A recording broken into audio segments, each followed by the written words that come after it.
Hello friends, நம்ம ஒரு 2 வாரத்துக்கு முன்னாடிலேருந்து முருங்கைக்கீரை பவுடர் மேக்கிங் பார்த்துட்ருந்தோம். அதே மாதிரி இப்போது நான் இதோட காம்பினேஷனான பாதாம் அடைக்கும் சேர்த்து சாப்பிடலாம் அப்படிங்கிறதுனால இது கொஞ்சமாக தான் பறிச்சிருக்கேன்.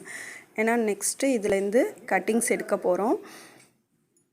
பாதாம் அடைக்கி இலைகளை மட்டும் நான் பறிச்சுட்டு அதே மாதிரி நிழலோட்டமாக காய வைக்கணும். நான் இதில் என்ன பண்ணியிருக்கேன் அப்படின்னா, நம்ம சின்னதாக இருந்தால் க்ளீன் பண்ணுற வெறுமனே ஃப்ரெஷ்ஷாக இருக்கிறத பறிச்சுட்டு அப்படியே கொத்தாவே அலசி காய வைக்க போகிறேன்.